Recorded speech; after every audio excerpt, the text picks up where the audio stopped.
Question के अंदर उसने कहा है कि a validation check to make sure that an email address contains this symbol. अच्छा, अब देखिए इसका मतलब है आप ये बताना चाह रहे हैं कि आप जो ईमेल लिखेंगे उसके अंदर ये सिंबल लाजमी होना चाहिए। तो आप एक तरह का एक पैटर्न स्पेसिफाई कर रहे हैं कि ये पैटर्न लाजमी होना चाहिए कि जब भी आप एक ईमेल बनाएंगे उसके अंदर ये वाला सिंबल लाजमी होगा। तो इसका मतलब है ये कौन सा चेक है, ये फॉर्मेट चेक है, बिकॉज फॉर्मेट चेक जो है वो पैटर्न रिलेटेड होता है। अच्छा, तो अगला क्वेश्चन देखते हैं। पार्ट 2 में क्या है, draw one line to link. अच्छा, याद रखिए आपको लाइन ही लगानी है, ये नंबरिंग ना शुरू कर दीजिएगा। अक्सर बच्चे यूँ करते हैं, यहाँ पे एक नंबर लगा दिया और फिर इधर कहीं जाके अ सब routine that may not return a value is basically a function, right. तो यहाँ पे 1 को 1 से मैच कर दिया, तो इस तरह नंबरिंग से मार्क्स नहीं मिलेंगे बच्चों। You have to draw a line. So this numbering that you do is not going to be acceptable. आपको क्या करना चाहिए, मैं यहाँ पे एक लाइन लगा देता हूँ, अ सब routine, okay this is not a function, sorry, जो वैल्यू रिटर्न नहीं करती वो तो प्रोसीजर होता है।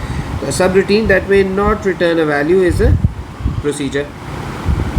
A value that is declared and used within a specific procedure. कोई भी ऐसा वेरिएबल जो कि सिर्फ एक स्पेसिफिक प्रोसीजर के अंदर डिक्लेयर किया जाए और वो उसी के अंदर ही इस्तेमाल हो सकता है। ओके, याद रखिएगा। और ऐसा जो वेरिएबल होता है, राइट, उसको लोकल वेरिएबल कहते हैं। कौन सा वेरिएबल कहते हैं, लोकल वेरिएबल कहते हैं। ओके, अच्छा जी, uh value that uh procedure expects you to supply when it is called. तो जब हम एक प्रोसीजर को कॉल करेंगे अपने मेन कोड से, तो जो हम उसको साथ में वैल्यूज़ भेजेंगे उस प्रोसीजर को, उनको हम क्या कहते हैं, उनको हम पैरामीटर कहते हैं। ओके, और एक सब routine that will always return a value, एक ऐसी सब रूटीन जो हमेशा वैल्यू रिटर्न करती है, is basically a function. Okay, तो ये आपकी लिंकिंग थी जो आपने करनी थी। और याद रखिएगा यहाँ पे कि ये जो ग्लोबल वेरिएबल होता है, ये एक ऐसा वेरिएबल होता है which can be used anywhere within the program in all the procedures in the main code. और ये डिक्लेयर किधर होता है, याद रखिएगा, ग्लोबल वेरिएबल हमेशा मेन कोड के अंदर डिक्लेयर होता है, राइट, ये हमेशा मेन कोड के अंदर डिक्लेयर होता है। और जो लोकल वेरिएबल होता है ये किसी प्रोसीजर के अंदर, राइट, किसी प्रोसीजर के अंदर, किसी फंक्शन के अंदर डिक्लेयर्ड होता है।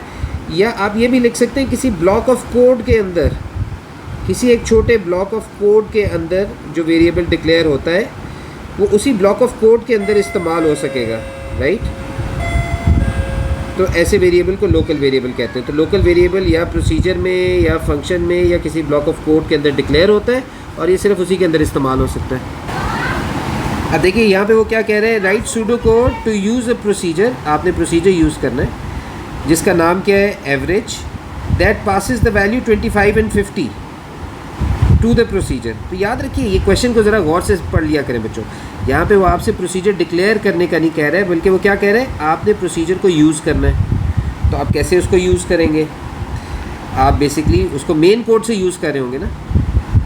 तो आपने इस प्रोसीजर को मेन कोड से यूज़ करना है, इसका मतलब आप कॉल का कीवर्ड यूज़ करेंगे। ये तो लाजमी, जब भी प्रोसीजर को कॉल करते हैं तो कॉल का कीवर्ड यूज़ होता है। फंक्शन के लिए नहीं होता है मगर प्रोसीजर के लिए होता है। तो हम कॉल का कीवर्ड यूज़ करेंगे।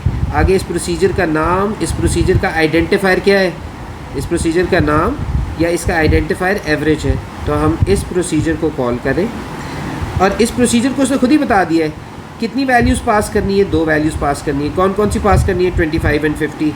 तो हम यहाँ पे 25, 50 लिख देंगे।